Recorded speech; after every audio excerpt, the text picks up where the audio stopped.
Tuloy-tuloy tayo sa ating palatuntunan special on Saturday at sa bahaging ito ng ating palatuntunan nasa kabilang linya natin si Senator Ping Lacson. Mr. Senator, magandang umaga po sa inyo. Magandang umaga, Cesar, Sec. Magandang umaga sa atin lahat. Siguro naman kahit papano nakikita ho ninyo ang mga komento ng netizens sa aking pananaw at sa aking pag-obserba nung mga nakaraang araw simula nung nakaraang linggo. Parang nagkaroon ng mini revolution ang organic netizens. Mini revolution, organic netizens. Underscoring supplied organic. Sapagkat nakikita ko, nababasa ko, napapanood ko, hindi mga troll, mga organic na dati hindi nagsasalita, ngayon ay nagsasalita. Dati hindi nagmumura, ngayon nagmumura. Dati reserve ang pagtingin sa Senado, ngayon napakatindi ang pagtingin sa Senado. Ang una ho namin gusto sanang maramdaman sa inyo mga senador, halimbawa ho, kapag ka hubay nagkakausap-usap kayo, kapag ka nagkakasama kayo pagkape or break time ho ninyo sa Senado, may mga senador hubang nagsasalita rin na nakakahiya itong nangyayari sa atin. Lumalabas ho ba yung pananalita at naririnig nyo ho ba sa ilang kapwa nyo senador the last few days? Yes, totoo yan. Aminin man namin o hindi, talagang mababa ang pananaw, ang perception ng ating mga kababayan sa Senado sa ngayon. At yun nga nakakalungkot, organic na nga eh. Mapapansin mo naman control, mapapansin mo po organic. Ang mga nagsasalita na ngayon, yung mga dating, yun nga, sabi mo Cesar, hindi kumikibo, pero ngayon talagang napipilitan sila dahil yung silakbo ng kanilang damdamin, gusto nilang ilabas sa pamamagitan ng kanilang panunulat o kaya pagsasalita para magpahayag ng kanilang damdamin ng tungkol sa Senado sa ngayon. So, paano, I'm sure nag-uusap-usap din kayo minority, majority, or ilang senador. Anong naisip nyo paano i-rebuild ang imahe ng Senado? Kailan mabago yung una-una, tama yung Cesar, no? Yung huling-huling caucus namin, kaming group of 11. Kasi doon namin sinemento, ika nga, yung aming tayo, yung aming tindig, na hindi kami, kung makipag-ugnayan man kami sa kabilang grupo, doon sa majority bloc, ilan sa kanila, ang non-negotiable sa amin, si Senator Sherwin Gatchalian, yung aming itatalaga na Senate President. At least in the meantime, or for the meantime na merong kaguluhan sa Senado. Kasi sa aming pananaw, si Senator Sherwin ang pwede maging acceptable, hindi lamang sa aming minority group of 11, kundi sa ilang senador sa mayorya sa ngayon. At yun ang laging, yung parang highlight lagi ng usapan namin, mas saan napunta yung aming conversation. Pauwi kami doon sa kailangan itindig natin, ibangon natin yung integridad, yung dignidad, yung reputation ng Senado. Kasi talagang napakababa sa ngayon. Alright. Walang duda na kapag yung pangalang Win Gatchalian ang kumbaga Solomonic solution para magkasundo ang minority at ilang miyembro ng majority at magkasundo para i-rebuild ang imahe ng Senado. Sa pag-uusap nyo bang yan, nagkakaroon na rin ho ba kayo ng consensus na let's learn the lessons of the past and let's not repeat it, which means halimbawa, when rebuilding a Senate, it's not only changing the guards, pero kung yung sistema yung sistema na naging SOP sa Senado na nalalaman at yan ay nalalaman dahil sa inyo, halimbawa, nag-a-allocate ng mga pondo na pinaghahatian ng mga senador na parang pork barrel, Senator. Is that a non-negotiable this time kung sakasakali na maging triumphant ang rebuilding team ng Senado? Beyond changing of the guard, no? Ang talagang primordial concern namin kasi hindi lang yun dahil sa Solomonic, dahil alam namin qualified si Senator Sherwin. Alam namin na kaya niyang dalhin ang Senado doon sa magkakaisa-isa, magkakaroon ng United Front against all the issues na bumabalot sa Senado ngayon. Yung tungkol sa pag-allocate ng mga projects ng pondo, that's quite a sensitive issue para malalay na naman talakayan sa aming mga caucus. Pero ako, at saka yung iba sa amin, binibring up namin yan eh. Kasi nga, dahil doon sa nangyaring 2025 budget, na sa pananaw ng ating mga kababayan, at ito naman hindi na pwedeng pagdebatihan pa. Yun ang worst national budget of all times. Dahil nga, pagkalaki-laki ng insertions, pagtaos dyan na nga nagkaroon ng katakot-takot na usapin. Pag-usapan namin siyempre, medyo sensitive ding issue yung tungkol sa mga flood control projects na may nung nasangkot kami mga kasamahan, plus yung mga iba pang issues. So, doon kami naggagaling, although hindi maalaliman yung aming diskusyon, pero by and large, pagka yung nag-usap kami na ano magandang gawin para may bangon yung dignidad, integridad ng Senado, doon din kami papunta. So kaya nga nag-iisip kami, wala kaming mga ibang issue yung nagpapalabas sila ng tungkol sa CONAS, kaya raw gustong magkaroon ng change na leadership dahil papunta kaming CONAS. That's BS, Hindi totoo yun. Hindi namin napag-usapan yan eh. Sa dami ng caucuses naming minority, wala kaming pag-uusapan tungkol sa CONAS. Tapos yung mga ibang issues na kung saan tayo at sasalba dahil na-highlight ito noong May 13 eh. Saka naman nakakita ng nagkakaroon na ng putukan dahil sa isang miyembro. Right. Ako ho ay nagtatanong hindi bilang isang anchor but also as a citizen of this republic. At ang maikli at simpleng background ko ho, ako ho ay nag-cover ng 1987 to 92. Nung panahon na ho yun, ay walang internet, walang cellphone, walang Viber, WhatsApp, Messenger, TikTok, Instagram, YouTube, walang Facebook. Therefore, ang trabaho ng mga Senate reporters doon face-to-face sa bawat senador. At during the 8th Congress, 16 senators, mga lawyers, mga responsable from Hubito Salonga, Tito Gingon, Neptali Gonzales, Edgardo Angara, Teroy Laurel, Bobby Tanyada, Rene Sagisag, and down the line. Yung hindi mga abogado, pwede mo pa rin sabihing magagaling at mahusay. Kumbaga kung sa pamantayan, may takot sa Diyos, may hiya sa kapwa, Jan Osmeña, Ole Mercado, Hijerson Alvarez, Leticia Ramos Yahani, Santa Nina Rasul. Itong mga pangalang ito, nung kino-cover ko, ang tingin ko sa Senado noon, Mr. Senator, ang Senado noon ay nag-aayos ng problema ng bansa. Parang ang perception ngayon ng taong bayan, ang Senado ngayon ang pinoproblema ng bansa. Mayroon pa ho ba tayong sapat na panahon, say in the next 2 years, para ma-rebuild, ma-turn around ang imaheng ito ng Philippine Senate? Well, hope springs eternal, Cesar. Laging nag-hope kami, hoping against hope, na talagang sa lalong madaling panahon, maibangon namin yung kinatatayuan ngayon ng Senado na talagang napakababa sa pananaw ng ating mga kababayan.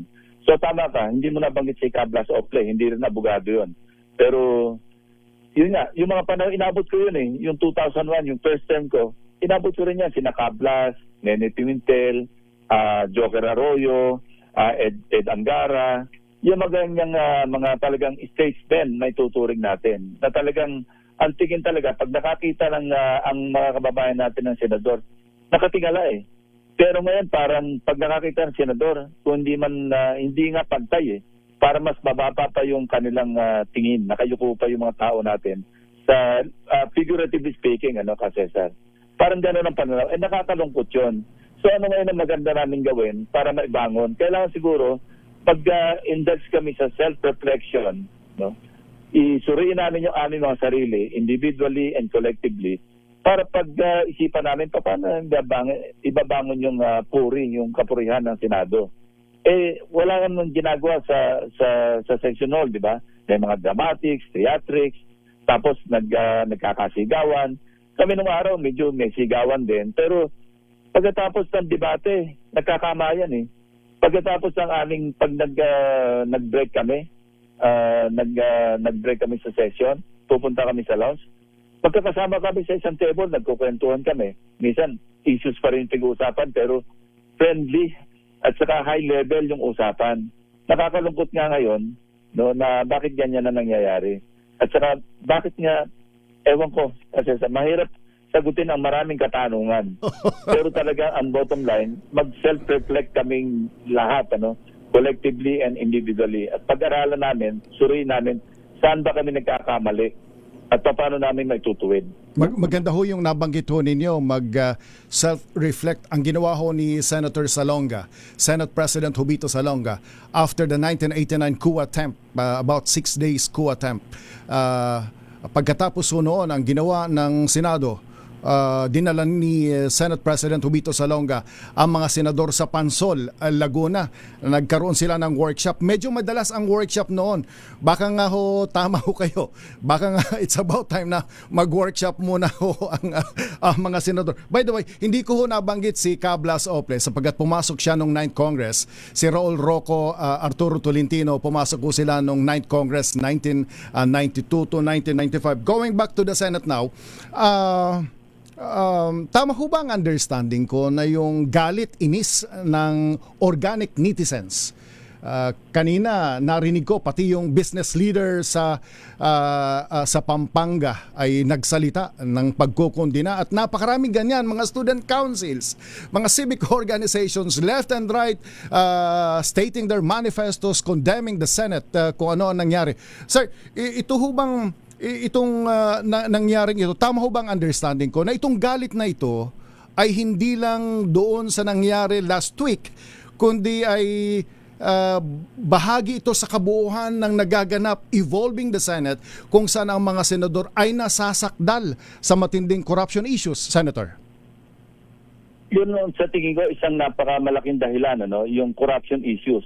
Alam mo yung mga ibang mga misdemeanors, hindi masyadong pinapansin na yung ating mga, sabi mo, mga organic na mga netizens. Pero pag dumating na sa sabdulan na yung dapat nagbabantay, yung parang nag-check and balance sa executive, sa judiciary, yan ang papel ng Senado sa ng buong Kongreso. Sila pa ngayon nasa sangkot. Sa katakot-takot, bilyon ang pag-uusapan, hindi na nga 100 million. Noong araw nga, di ba, nung buhay pa yung pork barrel, hindi pa na-declare na ang constitutional. 200 million per senator, 120 million or 70 million per congressman. Kung kailan na-declare na ang constitutional, umabot ng billion, hindi lamang billion, tens of billions bawat isa. Saka naman nakakita ka, Cesar, nung pabalik na kami yung mga bagong nahalal uli noong 2025. Parang makakarinig ka na yung kategoryang hampas lupa, yung slap soil ang tawag nila, billion pa rin yung alokasyon. Tapos yung patay gutom, yung sinasabing dead hungry, billion pa rin yung alokasyon. Doon kami nagulat Samantalang noong may pork barrel, 200 million. Pag umabot ka ng 500 million, medyo namamanghana yung mga tao.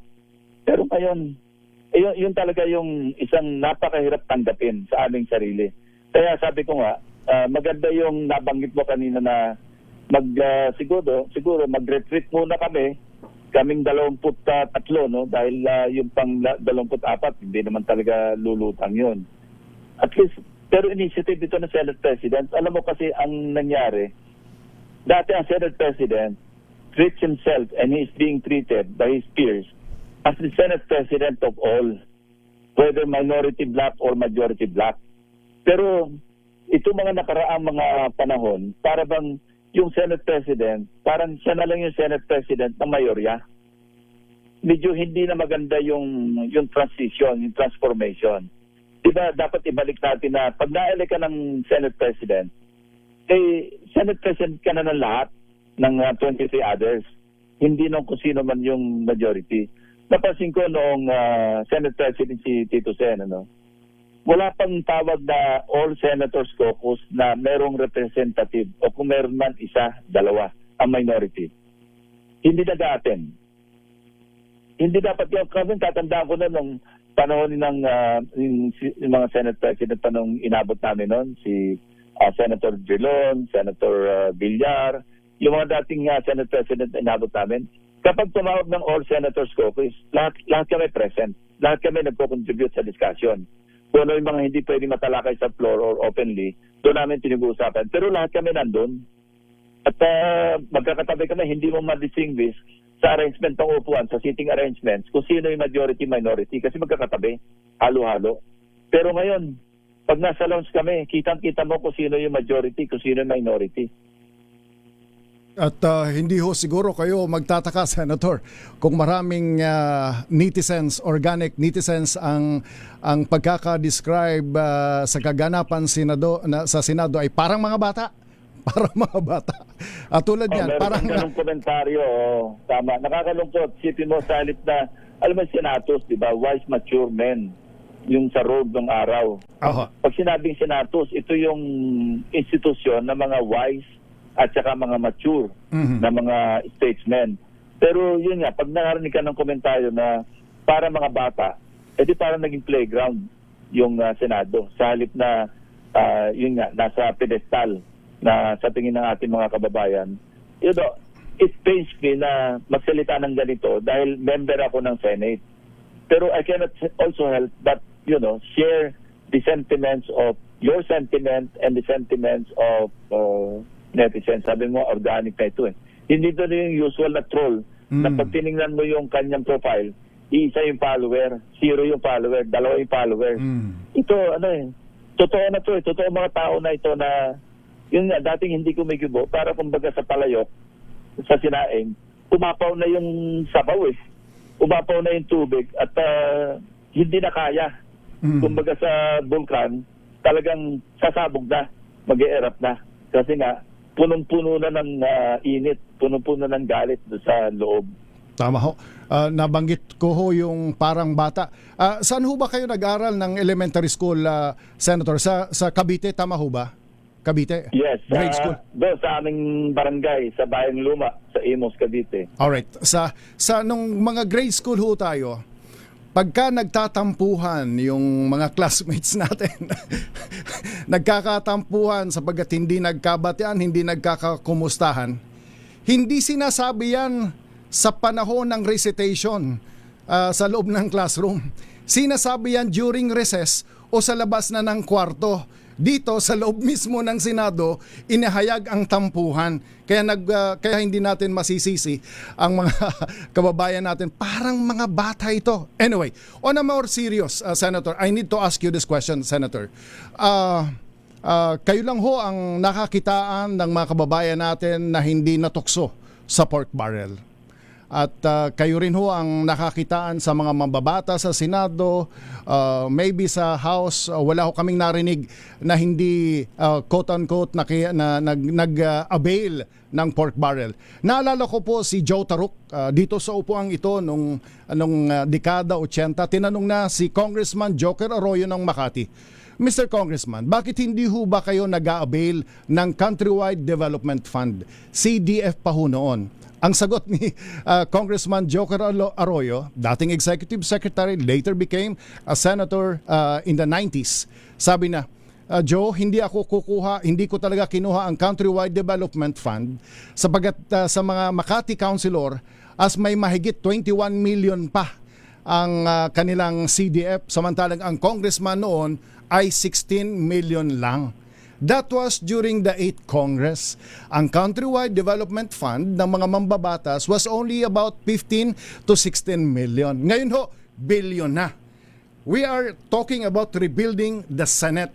Wala ho bang seryoso sapagkat maliwanag naman ho ng punot dulo ng kaguluhang ito ay sabi ng aking political science professor sa NDCP, he who gets what? Ibig sabihin, what's in it for me? Yung naghahati-hati ng pwedeng i-allocate kung saan-saan. Ang more serious question now, Senator, and I have to ask these questions to you, ready na ho ba kayo? Napakiusapan yung mga senador na i-give up na itong pork barrel system para tuluyan ng ma-rebuild ang image ng Senado? At least meron kaming ginawang hakbang na pangunang hakbang. Ito yung sa tingin ko, isang malaking accomplishment ng liderato ni dating Senate President Tito Soto. Nagkaisa kamo noon dahil si Senator Sherwin Gatchalian ang chairman ng Committee on Finance. Meron kaming pagkakasunduan noon na maging transparent all the way. Yung buong budgeting process, gawin namin transparent.